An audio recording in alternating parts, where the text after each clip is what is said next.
Dan pada waktu kita masih hidup ini, kalau kita sudah betul-betul mengalami kekuatan, kuasa Injil Kristus yang sudah menyelamatkan kita. Saudara, menurut saya tidak ada pertobatan tanpa perubahan. Kalau kita bilang kita sudah bertobat, sudah diselamatkan oleh Tuhan, tapi nggak ada perubahan. Jangan-jangan kita merasa kali ya, kita sudah menjadi anak Tuhan, kita sudah diselamatkan. Jangan-jangan belum, kalau kita hidupnya masih begitu-begitu saja.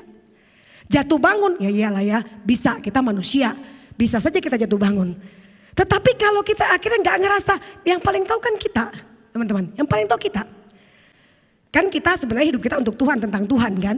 Terus jatuh dalam dosa, kita pengen merebut itu. Sekarang tentang saya. Akhirnya kita berdosa kan, karena kita ingin jadi sama seperti Allah, manusia. Kemudian Allah terus Tuhan Yesus mati disalibkan, menebus kita. Berarti kalau kita diselamatkan, berarti kembali lagi dong. Semua untuk Tuhan dan untuk kemuliaan Tuhan, kan gitu. Nah, sesuatu yang saya ingin katakan adalah bagaimana kita kalau kita berkata, oke saya hidup bagi Tuhan untuk kemuliaan Tuhan. Seharusnya bukankah kita mati-matian, Tuhan aku ingin berjuang untuk hidup dipimpin oleh Roh Kudus, dituntun oleh Tuhan, mengalami perubahan itu. Teman, karya keselamatan tidak ada peranan kita sama sekali. Setuju? Kan anugerah kan? Kita nggak ada sedikit pun, nggak kok. Tuhan memilih kita, Tuhan menyelamatkan kita, kita dianugerahkan keselamatan, nggak ada sedikit pun peran kita. Tapi setelah kita diselamatkan untuk hidup benar itu tuh kan nggak ada chip di kepala kita kan. Chip yang tiba-tiba masuk setelah saya dalam KKR, saya angkat tangan, Tuhan Yesus aku ingin menerima Engkau sebagai Tuhan dan Juru Selamat. Terus tiba-tiba lihat ada dosa, ayo nyontek, tidak. Ayo nonton film porno, tidak. Aduh yang gini, tidak. Karena ada chip yang dimasukin tuh, apa ya di kepala kita, nggak bisa. Nggak ada itu ya, perjuangan. Pada waktu kita bilang kita percaya kepada Kristus, berarti hidup kita harus sesuai dengan atau tolok ukur kita adalah firman Tuhan. Kita akan mati-matian melakukan, mudah enggak? Enggak mudah, saya bisa tahu. Enggak bisa Bu Ida satu kelas nyontek. Ya gimana kalau tidak nyontek, tidak ada kesetiaan kawan. Ada banyak kata-kata yang dipakai nggak bisa. Bahkan ketika seorang anak ketika dia nyontek ketahuan dengan saya, dia ngomongnya apa? Roh memang penurut tetapi daging lemah. Saya mulai berkata pada dia, aduh lu kutip ayat-ayat untuk membela diri. Saudara, mari kita melihat bahwa pada waktu kita sudah percaya kepada Kristus, ayo mari kita evaluasi diri kita. Pada waktu kita sudah mengalami Kristus yang sudah menyelamatkan kita itu.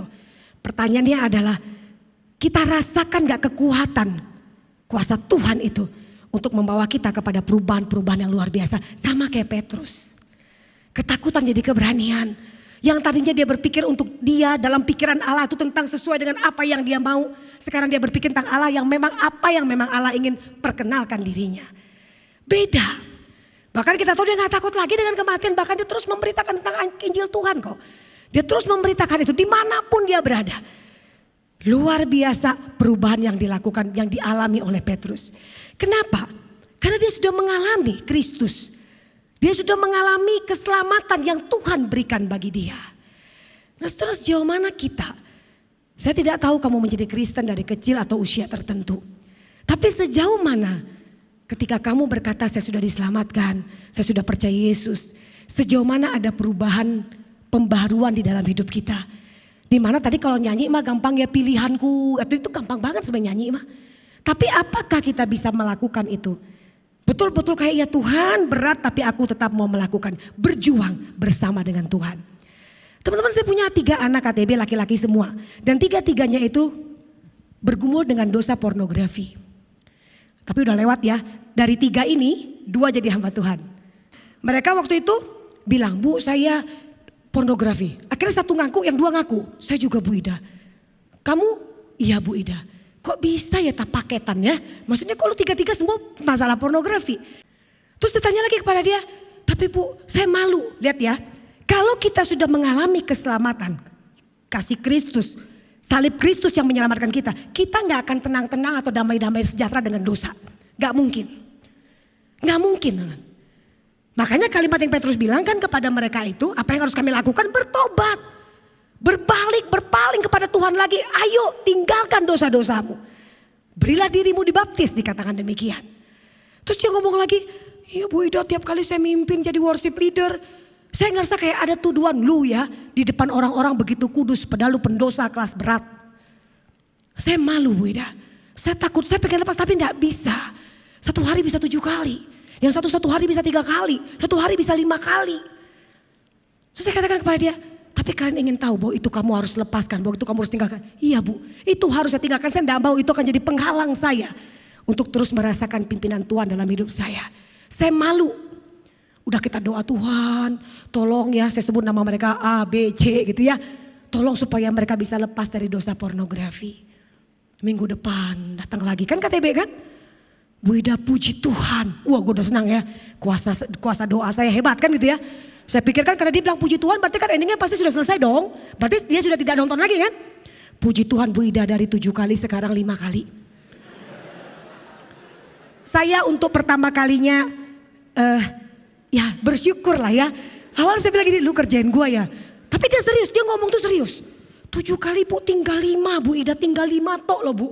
5 ya banyak ya, ngalah-ngalah minum obat 3 kali. Kamu, aku masih seperti yang dulu Bu Ida. Tetap 3 kali, bertahan di 3 kali. Tapi tetap dia lebih parah kan Bu, dia 5, aku 3. Iya dia berubah lu kagak kan gitu kan. Satu lagi bilang lagi, iya Bu saya juga Bu sekarang sudah, saya masih nonton Bu tapi masih ini. Terus akhirnya kita bilang lagi, tengah malam kadang-kadang telepon, Bu Ida saya sudah pengen nonton. Jangan lu ya, kata Tuhan lu besok mati kalau lu tonton gitu. Enggak ya. Nah tapi dia langsung bilang, Bu gimana? Terus kita doa lagi Tuhan. Teman-teman tahu gak, anak laki-laki itu bisa nangis sampai nangis yang menangis. Dia menangis sampai air mata, sampai saking sedihnya. Karena dia merasa sama Tuhan, kenapa aku masih jatuh dalam dosa. Terus kita bilang Tuhan tolong apa yang dilakukan lagi. Ini saya katakan tadi, kalau dia sudah percaya, dia percaya Yesus, bukan tidak percaya Yesus. Kalau dia gak percaya Yesus gak mungkin dia gelisah. Dia gelisah karena dia ngerasa apa? Saya harus hidup benar di hadapan Tuhan. Saya harus mampu untuk hidup sesuai dengan apa yang Tuhan mau. Nah kemudian anak ini berkata lagi, dia ngomong, dia pergi ke orang tuanya. Dia ngomong ke orang tuanya, Mama saya minta ganti handphone. Dia minta ganti handphone Nokia zaman dulu. Atau ya, atau gak ngalami ya, yang cuma bisa SMS dan telepon. Terus dia bilang ke mamanya, tolong semua internet di rumah dimatikan. Saya cukup kok dari kampus untuk lihat. Untuk cari tugas maksudnya, bukan untuk lihat macam-macam. Kan dia gak mungkin lihat di kampus. Ketahuan ya, kan ketahuan tuh nama keluar kan. Langsung tuh dipanggil, lu nonton apa gitu ya. Ikut dong, gak ya. Nah, sesuatu yang saya ingin katakan, lanjut lagi ya. Dia bilang matikan semua, jadi internetnya gak ada. Terus sudah kayak gitu udah, akhirnya dia bilang, puji Tuhan Bu Ida, gagalnya cuma sekali. Oh gak apa-apa, kita senang ya. Jadi teman-teman kami bisa bertiga, berempat sama saya. Kami bisa begini, Tuhan Yesus terima kasih karena si A sekarang sudah 4 kali. Tuhan terima kasih karena ini sudah 2 kali. Tuhan terima kasih ini sekali. Tuhan kapan mereka gak ada kali-kalinya kan gitu ya. Tapi ya sudah kita bilang wah tetap bersyukur sama Tuhan. Terus sudah kayak gitu dia bilang 1 kali Bu. Kan lu gak ada internet. Terus gak ada, lu kemana? Saya masih simpan 1 video Bu Ida. Jadi nonton video. Akhirnya dibawa kita hancur-hancurin sama-sama ya. Terus saya pandang dia dan saya berkata, masih ada lagi enggak? Enggak ada Bu. Tetangga, nanti lu bilang besok 1 kali lagi Bu Ida karena ke tetangga kan gitu ya. Nah saudara pada waktu, tapi saya begitu merasa kayak luar biasa. Ketika orang itu betul-betul ingin hidup benar di hadapan Tuhan. Gak mungkin kan Tuhan bilang, kerjain aja sendiri, usaha aja sendiri, emang gue pikirin, gak mungkin. Pasti Tuhan tuh dengan kuasa Roh Kudusnya dengan menolong kita. Memampukan kita untuk mengalami perubahan di dalam Tuhan. Sehingga bukan saja Tuhan yang bisa melihat, tapi sekitar kita bisa melihat perubahan hidup itu. Pembaharuan hidup yang luar biasa. Gak usah dulu kita berbicara tentang kita pergi memberitakan Injil. Itu mungkin adalah hal yang panggilan kita. Mungkin ada sesi besoknya ya kita ngebahas tentang kamu dipanggil untuk memberitakan Injil. Tapi bagaimana hidupmu itu adalah kita terbuka untuk menyatakan Injil itu kepada banyak orang. Sekarang yang ngomong banyak teman-teman. Banyak orang bisa ngomong. Tapi kadang-kadang kurang itu adalah dalam keteladanan hidup yang sesuai dengan firman Tuhan. Itu yang kurang. Banyak orang kadang begitu rohani kalau di gereja. Ketika keluar dari gereja menjadi rohana kan gitu ya. Jadi hilang rohaninya. Saya ingin mengajak teman-teman melihat satu. Apakah memang kita sudah mengalami perjumpaan itu. Kalau kita bilang sudah pernah. Gak harus KKR kok. Tapi mungkin kamu lagi baca Alkitab, kamu tiba-tiba Tuhan menyentuh kamu. Tuhan aku orang berdosa, aku ingin menjadikan engkau sebagai Tuhan dan Juru Selamatku. Seperti Petrus berkata, dia adalah Tuhan, dia adalah Kristus, dia adalah penyelamat kita, dia adalah Mesias itu. Tuhan aku ingin percaya kepadamu. Apakah kita pernah memiliki suatu pengalaman rohani bersama dengan Tuhan itu? Kalau iya, pertanyaan lanjutannya adalah sejauh mana Injil yang telah menyelamatkan itu memberi ke kamu kuasa, kekuatan untuk hidup mengalami perubahan. Perubahan di dalam Tuhan. Perubahan yang bisa dilihat oleh sekitar kita. Sejauh mana orang-orang bisa bilang, wah ini anak Tuhan ini beda nih hidupnya nih. Sejauh mana kita tidak nyaman dengan dosa. Jatuh bisa, tapi kalau jadi nyaman itu harus menjadi perenungan bagi kita secara pribadi. Kok jadi nyaman ya? Ya bisa juga karena sekali, 2 kali, 10 kali, 20 kali jadi gak kerasa lagi kan. Diteruskan saja. Tapi mari sama-sama kita ngelihat Kristen kita tidak akan membawa kita ke surga. Tetapi kepercayaan kita kepada Kristus kan.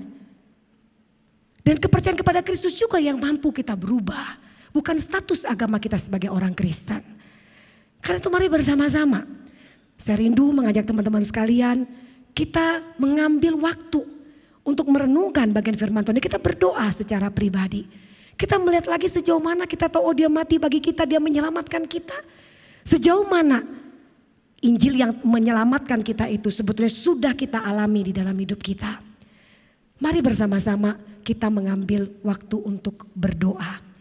Saya memberikan waktu bagi kita secara pribadi. Teman-teman, saya tidak akan meminta kamu untuk mau percaya Tuhan Yesus silakan kamu berdiri. Tidak. Karena pada waktu kita percaya kepada Kristus itu adalah relasi kita dengan secara pribadi dengan Kristus. Tapi saya beri kesempatan bagi teman-teman semua untuk kembali melihat Tuhan Yesus atau Injil Kristus yang seperti apa yang sudah menjadi pemahaman kita selama ini. Apakah dia hanya sahabat yang dapat menyelesaikan masalah kita? Apakah dia hanya pembuat mujizat? Saudara, mari bersama-sama engkau melihat secara pribadi di hadapan Tuhan. Kalau memang kau belum mengalami, kok rasanya dari kecil sampai aku sekarang berumur 15, 16, 17 dan seterusnya. Kok rasanya belum pernah aku mengalami secara pribadi mengakui dosaku di hadapan Tuhan. Memohon kemurahan Tuhan untuk mengampuni dosa-dosaku dan membuka hatiku untuk menerima Kristus sebagai Tuhan dan Juru Selamat. Saudara, jikalau itu belum pernah kita lakukan, dan pada saat ini jika Roh Kudus bekerja di dalam hatimu, katakanlah kepada Tuhan,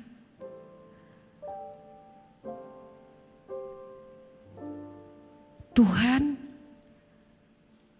aku ingin menerima Engkau sebagai Tuhan dan satu-satunya Juru Selamat di dalam hidupku. Aku ingin membuka hatiku untuk menjadikan Engkau Juru Selamatku, penuntun hidupku, Tuhan yang menguasai hidupku.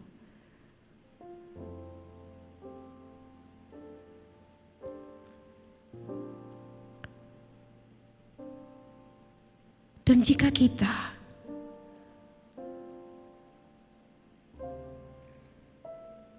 sudah sungguh-sungguh mengalami Tuhan,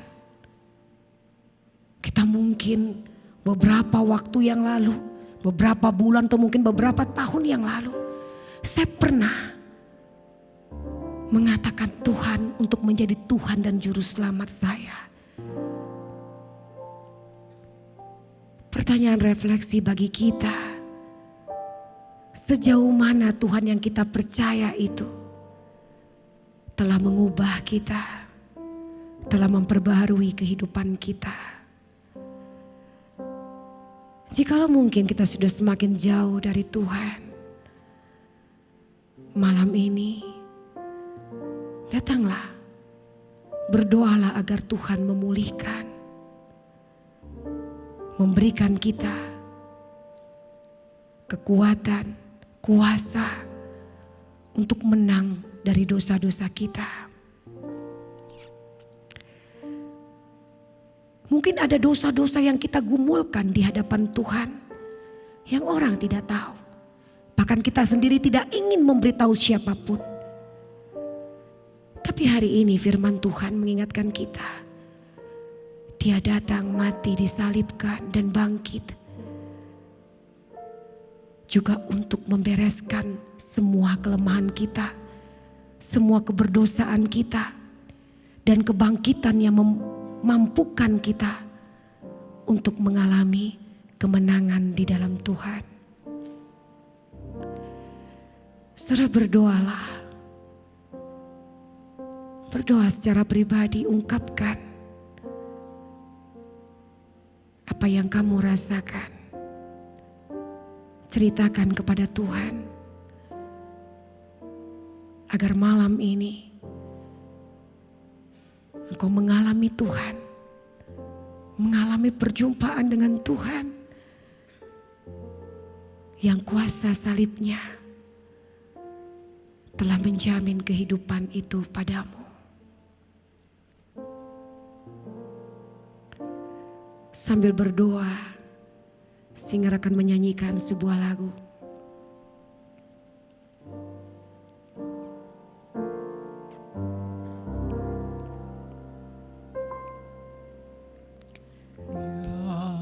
Yesus telah mati bagimu.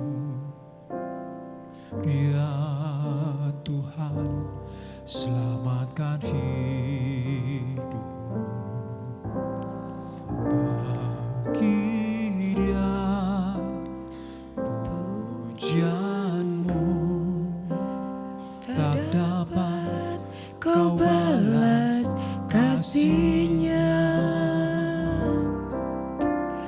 Dia angkat kau jadi anaknya, beri damai di dalam hidupmu.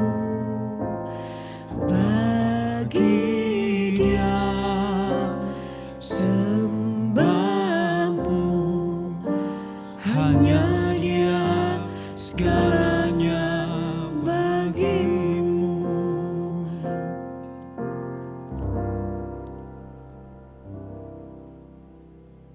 Dia Yesus telah mati bagimu. saudara-saudara, Tuhan Yesus sudah mati bagimu. Dia datang menyelamatkan. Tuhan selamatkan hidupmu. Saat ini, apakah kamu ingin mengambil suatu komitmen di hadapan Tuhan? Membuka hatimu, mengundang Yesus menjadi Tuhan dan Juru Selamat dalam hidupmu. Agar engkau mengalami kuasa Injil itu. Dia angkatmu jadi Keindahan Injil itu. anaknya. Keagungan Injil itu. Beri damai di dalam hidupmu. Bagi Dia sembahmu, hanya Dia segalanya bagimu. Saudara-saudara yang dikasihi oleh Tuhan, jikalau kita sudah mengalami Tuhan, jikalau kita sudah yakin dan percaya, kita mensyukuri bahwa apa yang sudah Tuhan berikan bagi kita, keselamatan yang sudah Tuhan berikan, itu adalah hal yang terpenting bagi kita. Kalau kita sudah melihat betapa Dia sudah memberikan hidupnya bagi kita, menyelamatkan kita, menebus kita, memberikan pengharapan bagi kita, kehidupan kekal bagi kita. Saudara, sudah selayaknya kita berkata kita ingin memberikan bagi Tuhan segala pujian, segala hormat, segala syukur kita hanya kepada Dia. Saudara, mari bersama-sama dengan berdiri kita katakan kepada Tuhan, bagi Dia segala pujian, hormat serta syukur.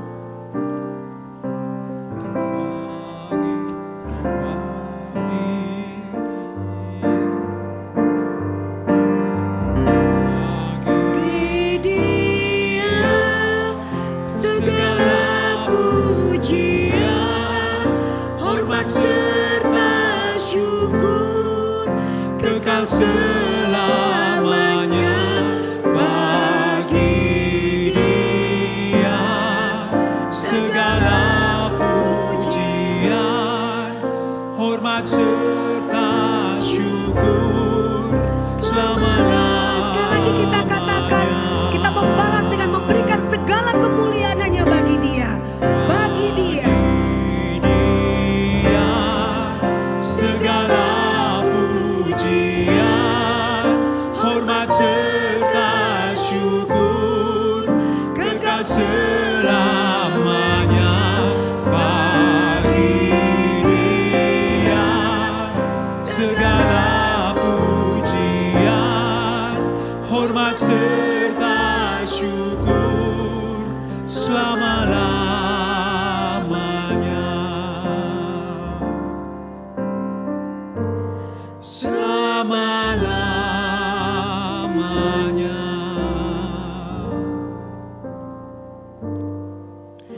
Tuhan Yesus, inilah kami anak-anak-Mu. Terima kasih Tuhan jikalau ada di antara kami yang hari ini membuka hati kami menerima Kristus sebagai Tuhan dan Juru Selamat kami. Tuhan, tidak mudah kehidupan di dalam kebenaran Tuhan. Tapi kami percaya kuasa Injil itu yang akan memampukan.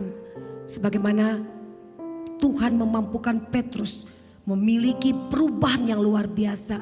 Hamba-Mu percaya Tuhan, setiap anak-anak-Mu yang hari ini sudah mengambil suatu komitmen di hadapan Tuhan untuk membuka hatinya, untuk menjadikan Tuhan sebagai Tuhan dan Juru Selamatnya.